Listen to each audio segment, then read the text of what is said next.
Antes de hablar de protecciones, de resguardos o de paradas de emergencia, hay una pregunta clave que se debería hacer: ¿qué significa realmente diseñar una máquina segura desde el origen? Esta norma nace precisamente para responder a esa pregunta, y lo hace sentando las bases fundamentales de la seguridad en máquinas. Su objetivo principal es ayudar al diseñador a integrar la seguridad en la propia concepción de la máquina, proporcionando principios sólidos para la evaluación del riesgo y su reducción. Todo ello apoyado en décadas de conocimiento acumulado, experiencia real en diseño, utilización, incidentes, accidentes y riesgos asociados a las máquinas. Su foco está exclusivamente en la protección de las personas frente a los riesgos derivados de las máquinas. Si te gusta este contenido, no olvides suscribirte a nuestro canal, compartir los vídeos con otras personas que les pueda ser de utilidad y dejarnos un super like. Coge papel y lápiz que comenzamos. Para poder hablar de seguridad, primero tenemos que hablar el mismo idioma. Y en seguridad de máquinas, cada palabra importa. A partir de aquí, la norma establece una serie de términos y definiciones fundamentales que serán la base de todo lo que viene después. No son simples definiciones teóricas, son conceptos que se utilizan de forma constante en la evaluación del riesgo y en el diseño seguro. Cuando hablamos de maquinaria o máquina, nos referimos a un conjunto de partes o componentes vinculados entre sí, donde al menos uno de ellos es móvil, y que están asociados a una aplicación determinada, con un sistema de accionamiento, ya sea incorporado o previsto. Este concepto incluye también conjuntos de máquinas que trabajan de forma solidaria para obtener un mismo resultado. La fiabilidad hace referencia a la capacidad de una máquina o de sus componentes para cumplir una función sin fallos, bajo condiciones específicas y durante un periodo de tiempo determinado. Muy relacionada con ella está la mantenibilidad, que es la aptitud de la máquina para ser mantenida o restablecida a un estado en el que pueda seguir desempeñando su función prevista, siguiendo procedimientos establecidos y utilizando medios adecuados. La manejabilidad se centra en la facilidad de uso. Una máquina manejable es aquella cuyo funcionamiento se comprende fácilmente, gracias a sus propiedades y características. El concepto de daño se define de forma clara: cualquier lesión física o daño a la salud. A partir de aquí aparece uno de los términos clave de toda la norma: el peligro, entendido como una fuente potencial de daño. El peligro puede estar presente de forma permanente o aparecer de manera imprevista, y puede tener distintos orígenes, como peligros mecánicos, eléctricos, térmicos o químicos. Un peligro pertinente es aquel que ha sido identificado como presente o asociado a una máquina, como resultado del proceso de análisis. Cuando ese peligro requiere una acción específica del diseñador para eliminarlo o reducir el riesgo, hablamos de un peligro significativo. Un suceso peligroso es cualquier evento que puede causar daño, mientras que una situación peligrosa es la circunstancia en la que una persona está expuesta a uno o varios peligros. El lugar donde esa exposición puede producirse se denomina zona peligrosa. El riesgo se define como la combinación de la probabilidad de que se produzca un daño y la gravedad de dicho daño. Incluso después de aplicar medidas preventivas, siempre puede existir un riesgo residual, que es el riesgo que permanece tras haber aplicado todas las medidas posibles. La estimación del riesgo consiste en determinar la gravedad más probable del daño y la probabilidad de que ocurra. El análisis del riesgo combina la definición de los límites de la máquina, la identificación de peligros y la estimación del riesgo. A partir de ahí, la valoración del riesgo permite juzgar si los objetivos de reducción se han alcanzado. Todo el proceso en su conjunto se denomina evaluación del riesgo. Cuando hablamos de reducción del riesgo adecuada, nos referimos a una reducción que cumple, como mínimo, con los requisitos legales, teniendo en cuenta el estado actual de la técnica. Las medidas preventivas pueden ser implementadas tanto por el diseñador como por el usuario. En el diseño destacan tres grandes pilares: el diseño inherentemente seguro, la protección, y la información para la utilización. El diseño inherentemente seguro busca eliminar peligros o reducir riesgos modificando el propio diseño, sin recurrir a resguardos ni dispositivos adicionales. Cuando esto no es suficiente, se recurre a la protección, mediante resguardos o dispositivos de protección. Y, como complemento, se utiliza la información para la utilización, que transmite al usuario advertencias, instrucciones y señales necesarias para un uso seguro. El uso previsto es aquel definido en las instrucciones, mientras que el mal uso razonablemente previsible contempla comportamientos humanos que, aunque no estén previstos, son fácilmente anticipables. La norma define también conceptos clave como tarea, protector, resguardo y sus distintos tipos: resguardos fijos, móviles, regulables, con enclavamiento y bloqueo, o asociados directamente al mando de la máquina. Junto a los resguardos aparecen los dispositivos de protección, como los dispositivos de enclavamiento, los mandos sensitivos, los mandos a dos manos, los equipos de protección sensibles, los dispositivos optoelectrónicos activos, los dispositivos de retención mecánica o los dispositivos limitadores. Otros conceptos esenciales son la función de seguridad, la puesta en marcha inesperada, el fallo peligroso, el defecto, el fallo, los fallos de causa común y los fallos de modo común, todos ellos fundamentales para entender cómo un sistema puede perder su capacidad de proteger. Finalmente, la norma introduce las situaciones de emergencia, las maniobras de emergencia y la parada de emergencia, así como los valores de emisión y los datos de emisión comparativos, que sirven como base objetiva para evaluar riesgos como el ruido, la vibración o la radiación. Para implementar correctamente la evaluación del riesgo y su posterior reducción, el diseñador debe seguir una secuencia de acciones muy concreta, siempre en el orden establecido. No es arbitrario ni intercambiable, cada paso se apoya en el anterior y condiciona al siguiente. El primer paso consiste en determinar los límites de la máquina. Esto implica definir claramente su uso previsto, pero también anticipar cualquier mal uso razonablemente previsible. Es decir, no solo cómo debería usarse la máquina según el manual, sino cómo es probable que las personas la utilicen en la realidad.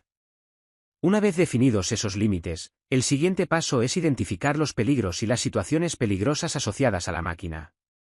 Aquí se analizan todas las fuentes potenciales de daño que pueden aparecer durante su funcionamiento, mantenimiento, ajuste o cualquier otra fase de su vida útil. A continuación, para cada peligro y situación peligrosa identificados, se procede a estimar el riesgo. Esto implica valorar, por un lado, la probabilidad de que ocurra un daño y, por otro, la gravedad que ese daño podría tener. Con esa información, el siguiente paso es valorar el riesgo y tomar decisiones fundamentadas sobre si es necesario o no reducirlo. No todos los riesgos tienen el mismo peso, y esta valoración permite priorizar y actuar de forma coherente. Finalmente, cuando el riesgo no es aceptable, se debe eliminar el peligro o reducir el riesgo asociado mediante la aplicación de medidas preventivas adecuadas. Las primeras 4 acciones forman parte de la evaluación del riesgo, mientras que la última corresponde a la reducción del riesgo. Ambas están íntimamente relacionadas y forman un único proceso continuo. La evaluación del riesgo no es un ejercicio puntual ni teórico. Es una serie de pasos lógicos que permiten analizar y valorar, de manera sistemática, los riesgos asociados a una máquina. Y siempre que sea necesario, va seguida de la reducción del riesgo. Además, este proceso no es lineal ni cerrado. En muchos casos será necesario repetirlo varias veces, eliminando peligros cuando sea posible y reduciendo los riesgos restantes mediante la implementación progresiva de medidas preventivas. Es un proceso iterativo, que se refina con cada aplicación. La norma parte de una premisa clara y contundente: si existe un peligro en una máquina, antes o después provocará un daño si no se implementa alguna medida preventiva. No es una posibilidad remota, es una consecuencia esperable. Las medidas preventivas no dependen únicamente del diseñador. Son una combinación de acciones aplicadas tanto por el diseñador como por el usuario. Sin embargo, las medidas incorporadas durante la fase de diseño son siempre preferibles y, en general, más eficaces que aquellas que dependen del uso, la organización o el comportamiento humano. El objetivo final es reducir el riesgo todo lo posible, teniendo en cuenta una serie de factores que deben considerarse en un orden de prioridad muy claro. En primer lugar, la seguridad de la máquina durante todas las fases de su ciclo de vida. No solo cuando funciona correctamente, sino también durante el transporte, la instalación, el mantenimiento o el desmantelamiento. En segundo lugar, la aptitud de la máquina para desempeñar su función. La seguridad no puede anular la funcionalidad, una máquina segura debe seguir siendo capaz de hacer aquello para lo que ha sido diseñada. En tercer lugar, la manejabilidad de la máquina. Una máquina difícil de usar o de entender puede generar nuevos riesgos, incluso aunque esté bien protegida desde el punto de vista técnico. Y, por último, los costes asociados a la fabricación, la explotación y el desmantelamiento de la máquina. Estos costes deben considerarse, pero nunca pueden anteponerse a la seguridad. Para aplicar correctamente estos principios, es necesario conocer cómo se utiliza realmente la máquina, su historial de accidentes, los antecedentes relacionados con la salud, las técnicas disponibles para la reducción del riesgo y el marco legal en el que la máquina va a operar. Además, la norma introduce una reflexión clave: un diseño que hoy puede considerarse aceptable, puede dejar de serlo con el tiempo. El progreso tecnológico puede permitir diseñar máquinas equivalentes con riesgos más bajos, y eso obliga a revisar continuamente los criterios de seguridad. La evaluación del riesgo es el núcleo del enfoque de seguridad que propone esta norma. Es el proceso que permite analizar, comprender y valorar los riesgos asociados a una máquina de forma estructurada. Este proceso incluye dos grandes bloques claramente diferenciados pero estrechamente relacionados. Por un lado, el análisis del riesgo, y por otro, la valoración del riesgo. El análisis del riesgo se compone de tres pasos fundamentales. En primer lugar, la determinación de los límites de la máquina. En segundo lugar, la identificación de los peligros. Y, en tercer lugar, la estimación del riesgo asociado a esos peligros. A partir de ese análisis se obtiene la información necesaria para realizar la valoración del riesgo, que es la que permite emitir un juicio técnico sobre si es necesario o no aplicar medidas de reducción del riesgo. Estos juicios deben basarse siempre en una estimación del riesgo, que puede ser cualitativa o, cuando sea posible y apropiado, cuantitativa. Aunque los enfoques cuantitativos pueden resultar útiles cuando se dispone de datos fiables, en la práctica suelen estar limitados por la falta de información suficiente o por los recursos disponibles. Por este motivo, en muchas aplicaciones reales, la estimación del riesgo es principalmente cualitativa. Todo el proceso de evaluación del riesgo debe quedar documentado, de acuerdo con los requisitos establecidos posteriormente en la norma. Para evaluar correctamente los riesgos, es imprescindible recopilar y utilizar información relevante desde distintas perspectivas. En primer lugar, información relativa a la descripción de la máquina. Esto incluye las especificaciones del usuario, así como las especificaciones previstas de la propia máquina. Aquí se debe describir el ciclo de vida completo, disponer de planos de diseño u otros medios equivalentes, y conocer las fuentes de energía necesarias y su modo de alimentación. También es muy valiosa la documentación de diseños precedentes de máquinas similares, cuando esté disponible, así como la información para la utilización de la máquina, si ya existe. En segundo lugar, se debe tener en cuenta toda la información relacionada con reglamentaciones, normas y otros documentos aplicables. Esto incluye los requisitos legales, las normas pertinentes, las especificaciones técnicas y las fichas de datos de seguridad que puedan ser relevantes. Un tercer bloque fundamental es la experiencia de utilización. Aquí se analizan los historiales de accidentes, incidentes o disfuncionamientos, tanto de la propia máquina como de máquinas similares. También se consideran los antecedentes de daños a la salud, por ejemplo, los derivados de emisiones como ruido, vibraciones, polvo o humos, así como de productos químicos o materiales procesados. La experiencia directa de los usuarios de máquinas similares y el intercambio de información con usuarios potenciales es una fuente de conocimiento especialmente valiosa. Además, deben considerarse los principios ergonómicos pertinentes, ya que la interacción entre la persona y la máquina influye de forma directa en la aparición de riesgos. Toda esta información debe actualizarse a medida que avanza el diseño y siempre que se introduzcan modificaciones. La ausencia de accidentes previos, un número reducido de incidentes o una baja gravedad histórica no deben interpretarse nunca como sinónimo de riesgo bajo. Cuando se utilizan análisis cuantitativos, pueden emplearse datos procedentes de bases de datos, manuales o especificaciones técnicas, siempre que exista confianza en su fiabilidad. En estos casos, es necesario indicar claramente la incertidumbre asociada a dichos datos. La evaluación del riesgo comienza siempre con la determinación de los límites de la máquina, teniendo en cuenta todas las fases de su ciclo de vida. Esto implica identificar no solo las características técnicas de la máquina, sino también las de las personas implicadas, el entorno y los productos asociados. Los límites de utilización incluyen tanto el uso previsto como el mal uso razonablemente previsible. Para ello se deben considerar los distintos modos de funcionamiento y los procedimientos de intervención de los usuarios, incluyendo aquellos necesarios para resolver disfuncionamientos. También se analiza quién utiliza la máquina, personas con distintas edades, capacidades físicas, aptitudes, experiencia o formación. Se tienen en cuenta operadores, personal de mantenimiento, técnicos, estudiantes, aprendices e incluso el público en general. Además, se debe considerar la posible exposición de otras personas a los peligros de la máquina, desde trabajadores cercanos hasta visitantes o niños, con distintos niveles de conocimiento sobre los riesgos y los procedimientos de seguridad. Cuando no se dispone de información específica, el diseñador debe basarse en datos generales representativos de la población usuaria prevista.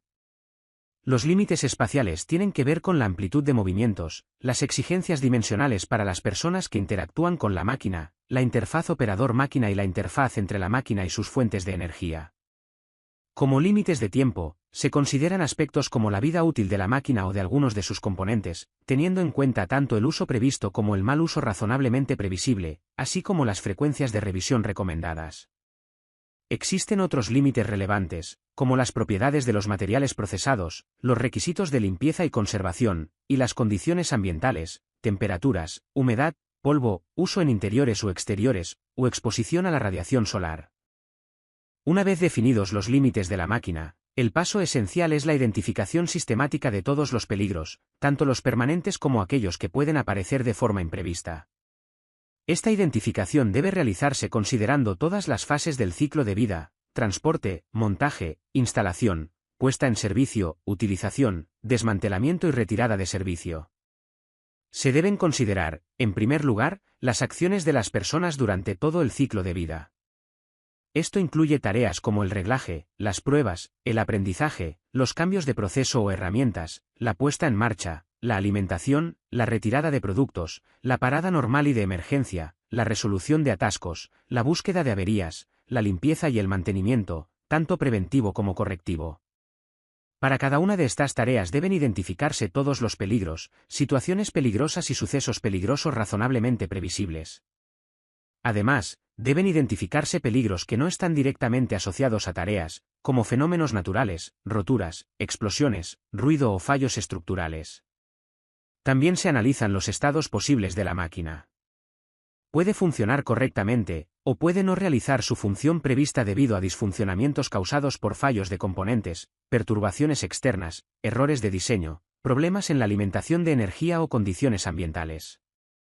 Por último, se debe tener en cuenta el comportamiento involuntario del operador y el mal uso razonablemente previsible.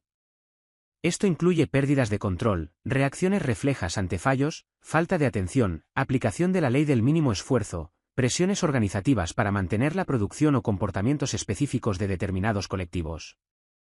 La documentación de diseño disponible es una herramienta muy útil para este análisis, especialmente para identificar peligros asociados a elementos móviles. Una vez identificados los peligros, el siguiente paso imprescindible es la estimación del riesgo asociada a cada situación peligrosa. Este proceso consiste en analizar los elementos del riesgo, teniendo en cuenta tanto sus componentes básicos como los factores que influyen en ellos. Para realizar esta estimación es necesario determinar, de forma estructurada, los elementos que definen el riesgo y considerar los aspectos que pueden modificarlo o agravarlo. Cuando existen métodos normalizados de medición de emisiones, u otros métodos adecuados, y se dispone de maquinaria existente o de prototipos, estos métodos deberían utilizarse para determinar los valores de emisión y los datos de emisión comparativos. Esta información permite al diseñador estimar el riesgo asociado a las emisiones, valorar la efectividad de las medidas preventivas aplicadas durante el diseño y proporcionar información cuantitativa tanto a compradores potenciales como a usuarios finales. Este enfoque no se limita a las emisiones. Otros peligros que pueden describirse mediante parámetros mensurables también pueden tratarse de forma similar, siempre que sea posible. El riesgo asociado a una situación peligrosa concreta depende, fundamentalmente, de dos grandes factores: la gravedad del daño y la probabilidad de que dicho daño se produzca. La probabilidad, a su vez, no es un valor único, sino que resulta de la combinación de varios aspectos: la exposición de las personas al peligro, el acaecimiento de un suceso peligroso y las posibilidades técnicas y humanas de evitar o limitar el daño. La gravedad del daño se puede estimar considerando, en primer lugar, la intensidad de las lesiones o del daño a la salud. Estos pueden ir desde lesiones ligeras, pasando por daños serios, hasta situaciones que pueden provocar la muerte. También debe tenerse en cuenta la extensión del daño, es decir, si el daño puede afectar a una sola persona o a varias personas simultáneamente. Al realizar la evaluación del riesgo, no basta con considerar únicamente el daño más probable. Es necesario tener en cuenta también la gravedad más alta previsible, incluso en aquellos casos en los que la probabilidad de que ocurra sea baja. La seguridad no se diseña solo para el caso medio, sino también para los escenarios extremos razonablemente previsibles. La exposición influye directamente en la probabilidad de que se produzca un daño. Para estimarla, deben analizarse factores como la necesidad de acceder a la zona peligrosa, ya sea para el funcionamiento normal, para corregir disfuncionamientos o para realizar tareas de mantenimiento o reparación. También se considera el tipo de acceso, por ejemplo, si la alimentación de material es manual, el tiempo de permanencia en la zona peligrosa, el número de personas expuestas y la frecuencia con la que se produce ese acceso. Cuanto mayor sea la exposición, mayor será la probabilidad de que el peligro llegue a materializarse en un daño. La exposición influye directamente en la probabilidad de que se produzca un daño. Para estimarla, deben analizarse factores como la necesidad de acceder a la zona peligrosa, ya sea para el funcionamiento normal, para corregir disfuncionamientos o para realizar tareas de mantenimiento o reparación. También se considera el tipo de acceso, por ejemplo, si la alimentación de material es manual, el tiempo de permanencia en la zona peligrosa, el número de personas expuestas y la frecuencia con la que se produce ese acceso. Cuanto mayor sea la exposición, mayor será la probabilidad de que el peligro llegue a materializarse en un daño. La probabilidad de daño también depende de la posibilidad de que ocurra un suceso peligroso. Para estimarlo se tienen en cuenta factores como la fiabilidad de la máquina y sus componentes, los datos estadísticos disponibles, el historial de accidentes y los antecedentes de daños a la salud. La comparación con riesgos similares en otras máquinas o situaciones también puede aportar información relevante. Es importante recordar que el origen de un suceso peligroso puede ser tanto técnico como humano. La capacidad de evitar o limitar un daño influye de forma decisiva en la probabilidad final de que ese daño se produzca. Para estimarla se consideran diversos factores. En primer lugar, el tipo de personas expuestas, si están cualificadas o no cualificadas. También la rapidez con la que puede producirse el daño en una situación peligrosa, que puede ser repentina, rápida o lenta. Otro aspecto clave es el conocimiento del riesgo, que puede proceder de la información para la utilización, de la observación directa o de señales de advertencia y dispositivos indicadores presentes en la máquina. Además, se tienen en cuenta las aptitudes humanas para evitar o limitar el daño, como los reflejos, la agilidad o la posibilidad real de escapar. Finalmente, la experiencia y el conocimiento práctico de la persona, ya sea sobre la propia máquina, sobre máquinas similares o la ausencia total de experiencia, también influyen en esta estimación.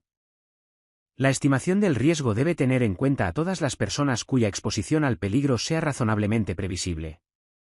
No solo a los operadores, sino también a cualquier otra persona que pueda estar en el entorno de la máquina.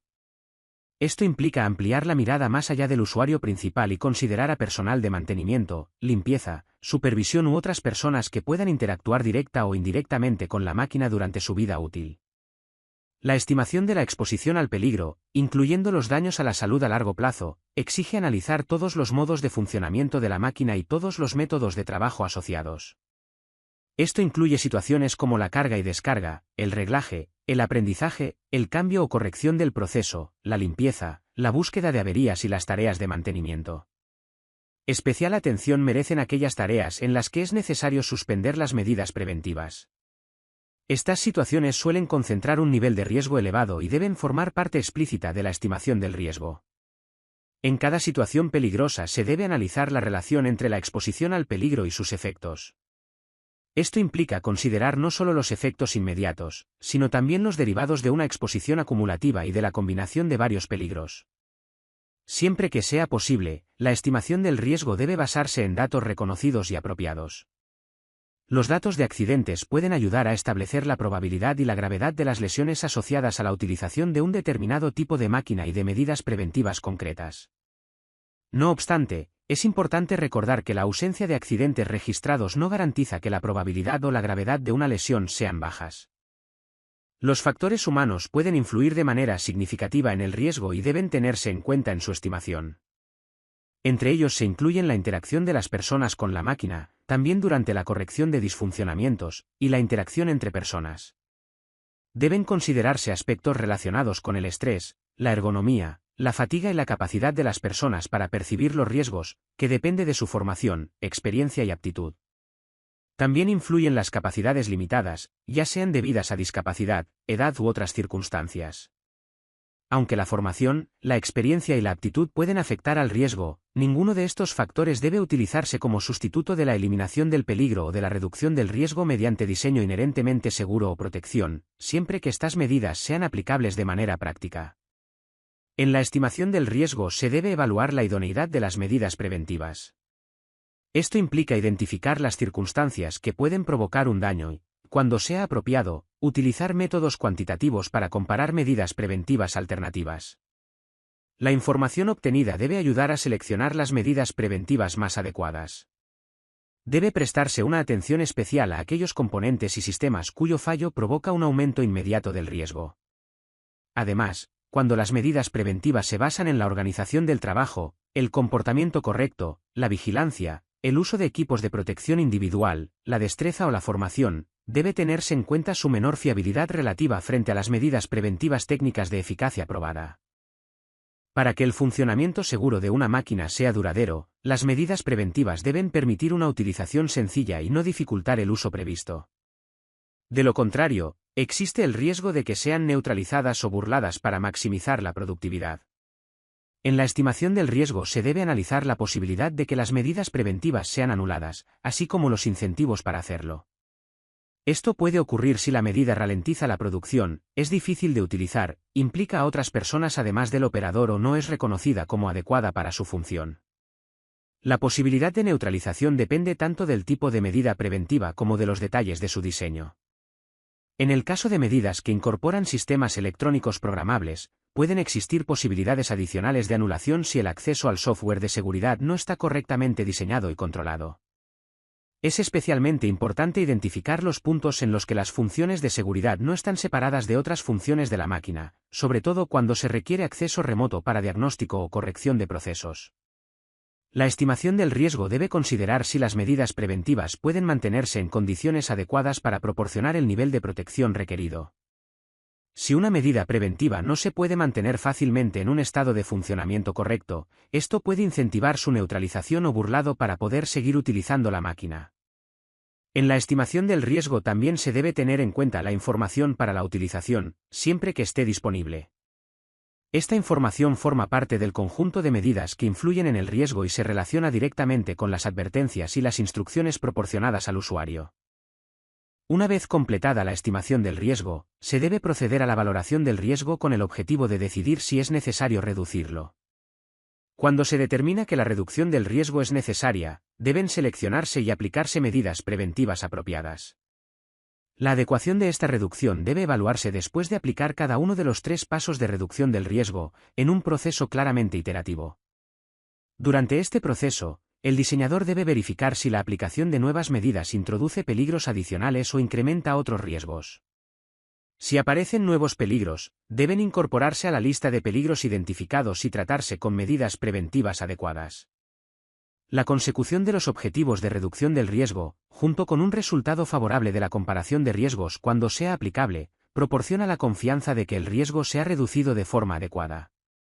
La aplicación del método de los 3 pasos es esencial para lograr una reducción adecuada del riesgo. Tras aplicar este método, se considera que el riesgo se ha reducido de manera adecuada cuando se han tenido en cuenta todas las condiciones de funcionamiento y todos los procedimientos de intervención, se han eliminado los peligros o reducido los riesgos al nivel más bajo factible y se han tratado adecuadamente los nuevos peligros introducidos por las medidas preventivas. Además, los usuarios deben estar suficientemente informados y advertidos de los riesgos residuales, las medidas preventivas adoptadas deben ser compatibles entre sí y deben haberse considerado las consecuencias del uso de una máquina diseñada para un entorno profesional en contextos no profesionales. Finalmente, las medidas preventivas no deben afectar negativamente a las condiciones de trabajo de los operadores ni a la facilidad de uso de la máquina. Como parte de la valoración del riesgo, es posible comparar los riesgos asociados a una máquina o a partes de ella con los de máquinas similares, siempre que se cumplan ciertos criterios. La máquina de referencia debe ser conforme con las normas pertinentes, tener un uso previsto y un mal uso razonablemente previsible comparables, y presentar peligros, elementos del riesgo, especificaciones técnicas y condiciones de utilización equivalentes. Esta comparación no elimina la necesidad de seguir el proceso completo de evaluación del riesgo para las condiciones específicas de utilización. Por ejemplo, comparar máquinas destinadas a cortar materiales diferentes obliga a evaluar los riesgos asociados al cambio de material, aunque el principio de funcionamiento sea similar. El objetivo de la reducción del riesgo puede alcanzarse eliminando los peligros o reduciendo, de forma independiente o simultánea, los 2 elementos que determinan el riesgo asociado, la gravedad del daño y la probabilidad de que ese daño se produzca. Para lograr este objetivo, la norma establece que todas las medidas preventivas deben aplicarse siguiendo una secuencia concreta, conocida como el método de los 3 pasos. Este método no es una recomendación opcional, sino la base estructural sobre la que se construye toda la seguridad de la máquina. El primer paso consiste en eliminar los peligros o reducir los riesgos directamente mediante una elección adecuada de las características de diseño de la máquina y de la interacción entre la máquina y las personas expuestas. Esta es la única etapa en la que los peligros pueden eliminarse completamente, evitando así la necesidad de recurrir a medidas adicionales como protecciones o advertencias. Por ello, es el paso más importante de todo el proceso. Cuando no es posible eliminar un peligro o reducir suficientemente su riesgo mediante el diseño inherentemente seguro, se deben aplicar medidas de protección y medidas preventivas complementarias, teniendo siempre en cuenta tanto el uso previsto como el mal uso razonablemente previsible. Estas medidas permiten reducir el riesgo cuando el diseño por sí solo no es suficiente. Sí, tras aplicar el diseño inherentemente seguro y las medidas de protección, siguen existiendo riesgos residuales. Estos deben identificarse claramente en la información para la utilización. Esta información debe incluir procedimientos operativos coherentes con la aptitud esperada de las personas usuarias, métodos de trabajo seguro, requisitos de formación, advertencias sobre los riesgos residuales en todas las fases del ciclo de vida de la máquina y la descripción del equipo de protección individual recomendado, junto con la formación necesaria para su uso. Es fundamental entender que la información para la utilización no sustituye a la correcta aplicación del diseño inherentemente seguro ni de las medidas de protección. Las medidas de diseño inherentemente seguro constituyen el primer y más importante paso en la reducción del riesgo. Su eficacia es duradera, ya que forman parte de la propia máquina. La experiencia demuestra que incluso las protecciones bien diseñadas pueden fallar o ser neutralizadas, y que la información para la utilización puede no aplicarse correctamente. Por ello, siempre que sea posible, la reducción del riesgo debe lograrse desde el diseño. Estas medidas consisten en evitar peligros o reducir riesgos mediante una selección adecuada de las características de la máquina y de su interacción con las personas. Las medidas de diseño inherentemente seguro constituyen el primer y más importante paso en la reducción del riesgo. Su eficacia es duradera, ya que forman parte de la propia máquina. La experiencia demuestra que incluso las protecciones bien diseñadas pueden fallar o ser neutralizadas, y que la información para la utilización puede no aplicarse correctamente. Por ello, siempre que sea posible, la reducción del riesgo debe lograrse desde el diseño. Estas medidas consisten en evitar peligros o reducir riesgos mediante una selección adecuada de las características de la máquina y de su interacción con las personas. Entre los aspectos físicos a considerar se encuentra la limitación de la fuerza de accionamiento, la masa y la velocidad de los elementos móviles, reduciendo así la energía cinética asociada. También se deben limitar las emisiones, actuando directamente sobre la fuente. Esto incluye la reducción del ruido, la disminución de vibraciones mediante redistribución de masas o ajustes del proceso, la reducción de la emisión de sustancias peligrosas utilizando materiales o procesos menos agresivos, y la limitación de la emisión de radiaciones. En el caso de radiaciones, las medidas pueden incluir evitar fuentes peligrosas, limitar la energía al mínimo necesario, concentrar el haz en el objetivo, aumentar la distancia al operador o permitir el manejo a distancia. El diseño debe apoyarse en los conocimientos técnicos generales, obtenidos de normas, códigos de diseño y reglas de cálculo. Esto incluye la gestión de esfuerzos mecánicos mediante cálculos adecuados, prevención de sobrecargas, evitación de la fatiga y equilibrado de elementos giratorios.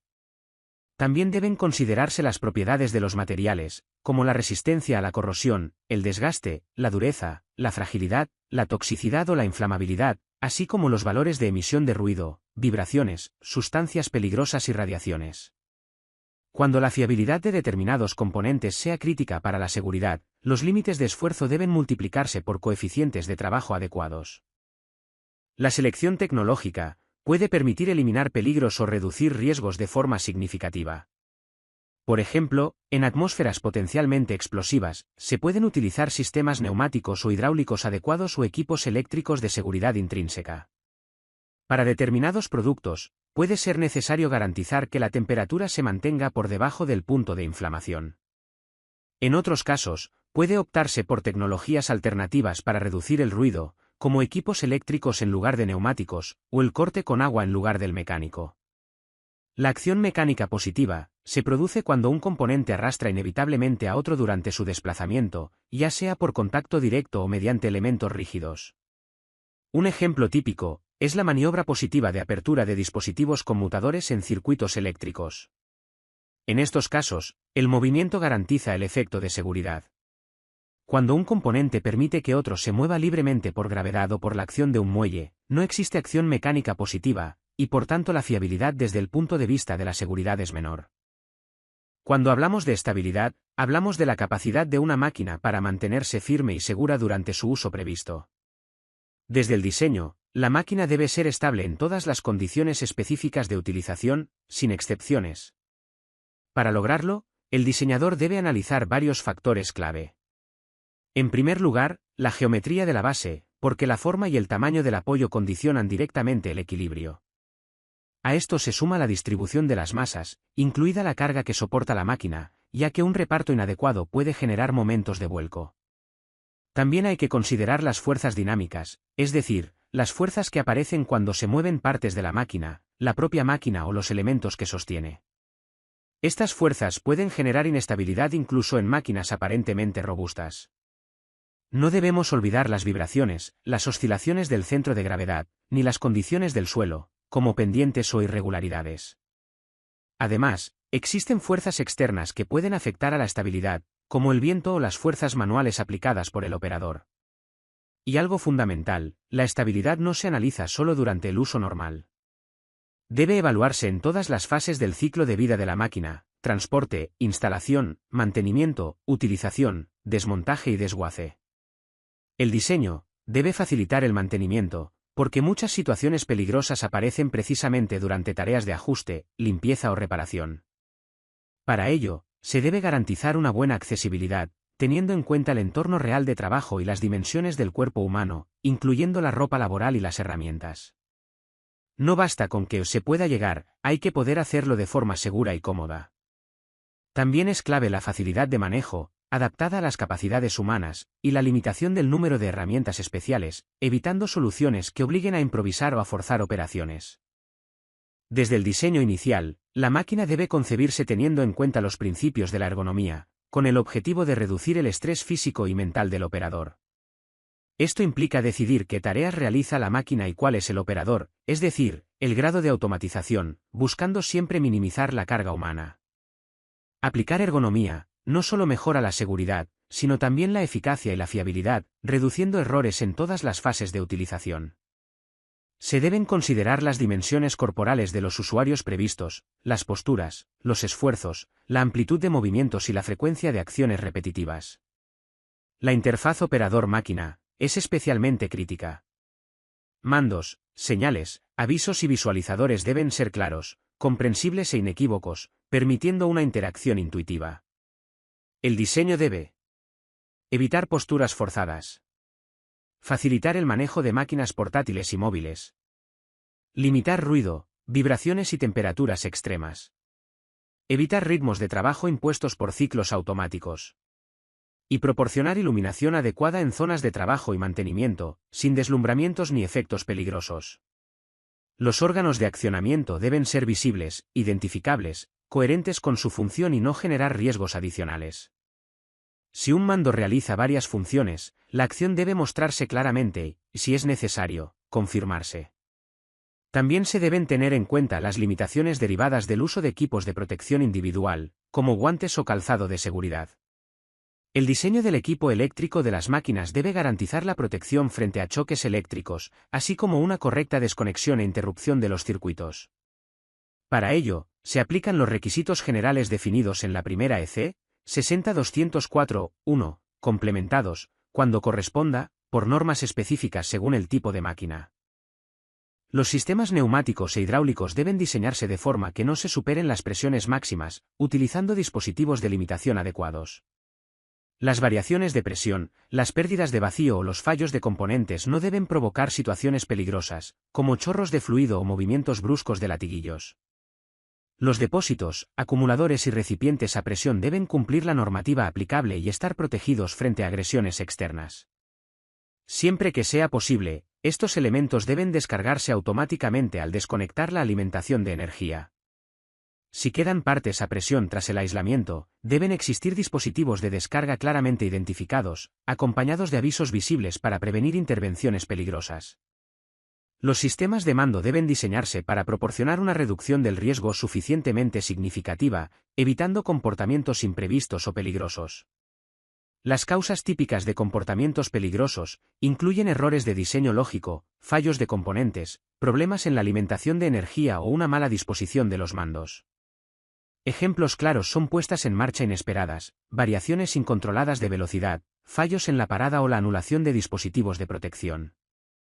El diseño debe prever modos de funcionamiento específicos, una visualización clara de fallos, medidas contra arranques accidentales y el mantenimiento de las órdenes de parada. En máquinas complejas, pueden definirse zonas diferenciadas de parada, protección o consignación, claramente identificadas y sin interferencias peligrosas entre ellas. La puesta en marcha de una alimentación, interna o externa, no debe provocar movimientos peligrosos ni arranques involuntarios de funciones de la máquina. La lógica de funcionamiento debe basarse en que el estado energético alto implique movimiento, y el estado energético bajo implique parada. Cuando esto no sea posible, se deben aplicar medidas alternativas con el mismo nivel de seguridad. Cuando los riesgos no pueden eliminarse completamente mediante el diseño inherentemente seguro, la norma establece la aplicación de medidas preventivas adicionales. Las medidas preventivas deben seleccionarse en función del riesgo identificado y aplicarse de manera coherente, priorizando siempre soluciones técnicas frente a medidas organizativas o informativas. Incluyen resguardos, dispositivos de protección y funciones de seguridad integradas en el sistema de mando. Estas medidas deben impedir el acceso a las zonas peligrosas o reducir la probabilidad de exposición durante el funcionamiento normal y las intervenciones previsibles. Los resguardos y dispositivos de protección deben ser robustos, adecuados al uso previsto y difíciles de anular. Deben generar las mínimas interferencias posibles con el trabajo, para evitar incentivos a su desactivación. Cuando no es posible reducir emisiones en la fuente, deben adoptarse medidas adicionales contra el ruido, las vibraciones, las sustancias peligrosas y las radiaciones, mediante envolventes, aislamiento, extracción localizada o pantallas protectoras. Cuando ni el diseño seguro ni las protecciones son suficientes, se aplican medidas suplementarias. Los dispositivos de parada de emergencia deben ser fácilmente accesibles, claramente identificables y detener el proceso peligroso en el menor tiempo posible sin generar nuevos riesgos. La máquina debe permitir la liberación y el rescate de personas atrapadas mediante salidas, inversión de movimientos, accionamientos manuales o medios de comunicación. Se deben proporcionar medios para aislar todas las energías, bloquear los dispositivos de separación, disipar la energía acumulada y verificar que el estado seguro se ha alcanzado. Las máquinas y componentes pesados deben disponer de medios seguros de elevación, transporte y recolocación. El acceso a zonas elevadas debe realizarse mediante plataformas, escaleras o pasarelas seguras, con protecciones colectivas contra caídas y superficies antideslizantes. La información para la utilización forma parte del diseño de la máquina y debe advertir de los riesgos residuales, indicar el uso previsto y tener en cuenta todos los modos de funcionamiento. La información puede darse sobre la propia máquina, en el manual, en el embalaje o mediante señales externas, según el riesgo y el momento en que el usuario la necesita. Las señales visuales y acústicas deben ser claras, no ambiguas y fácilmente reconocibles, evitando la saturación sensorial. Las máquinas deben llevar marcas indelebles, comprensibles y conformes a normas reconocidas, redactadas en la lengua del país de utilización. El manual de instrucciones debe cubrir transporte, instalación, uso, mantenimiento, emergencias y desmantelamiento, y estar redactado de forma clara, duradera y adaptada al tipo de usuario. La documentación debe incluir, cuando sea pertinente, la descripción de la máquina evaluada, sus límites y su uso previsto. Las hipótesis adoptadas, como cargas o factores de seguridad. Los peligros y situaciones peligrosas identificadas. La información utilizada para la evaluación, incluyendo su procedencia y las incertidumbres asociadas. Los objetivos de reducción del riesgo. Las medidas preventivas aplicadas. Los riesgos residuales. El resultado de la evaluación final de riesgos. Y cualquier formato o registro completado durante el proceso. Además, deben referenciarse las normas y especificaciones utilizadas para seleccionar las medidas preventivas. La norma aclara que no establece requisitos para entregar esta documentación junto con la máquina. El anexo B proporciona ejemplos organizados en tablas independientes. Ejemplos de peligros. Ejemplos de situaciones peligrosas. Y ejemplos de sucesos peligrosos. El propósito no es cerrar una lista definitiva, sino ayudar a comprender los conceptos y facilitar su aplicación práctica en el proceso de evaluación de riesgos descrito en la norma. Es muy importante remarcar dos ideas clave que establece explícitamente el texto. Estas listas no son exhaustivas. Y no están ordenadas por prioridad. Por tanto, el diseñador no debe limitarse a lo que aparece en las tablas. Está obligado a identificar y documentar cualquier otro peligro, situación peligrosa o suceso peligroso que exista en la máquina y que no esté recogido explícitamente aquí. En la tabla B1, los peligros se agrupan según su tipo, como peligros mecánicos, eléctricos, térmicos, etc. Además, para enriquecer la descripción, la tabla incluye el origen del peligro y las posibles consecuencias. La norma explica que el nivel de detalle dependerá de lo que se necesite en cada caso. A veces será suficiente utilizar una sola columna, especialmente cuando varios peligros se localizan en la misma zona peligrosa y pueden tratarse conjuntamente mediante las mismas medidas preventivas. En otros casos, será más útil describir el origen del peligro o bien la naturaleza del daño, dependiendo de que ayude mejor a seleccionar la medida preventiva adecuada. Eso sí, hay una advertencia muy importante. Todos los peligros deben documentarse, incluso aquellos cuyo riesgo parezca ya reducido por una medida aplicada para otro peligro. Si no se documentan, existe el riesgo de que queden olvidados en futuras modificaciones o reevaluaciones. En definitiva, la ISO 12100 no es solo un texto normativo, es el mapa de navegación que permite diseñar máquinas seguras, coherentes y responsables. Si dominas sus conceptos, puedes anticiparte a riesgos que otros descubren tarde, reducir costes por incidentes, mejorar la fiabilidad de la máquina y, sobre todo, proteger vidas. La evaluación del riesgo, la selección de medidas preventivas y la documentación adecuada no son trámites, son la base de un diseño industrial responsable y de calidad. Y aunque la norma te propone un camino, tú eres quien toma las decisiones y marca la diferencia entre una máquina segura y una máquina peligrosa. Si este vídeo te ha aportado claridad y te ha ayudado a entender cómo aplicar la ISO 12100 en la práctica, suscríbete para no perderte los próximos vídeos. Déjame un comentario con la máquina o sector en el que trabajas y que te gustaría que tratáramos en el siguiente vídeo.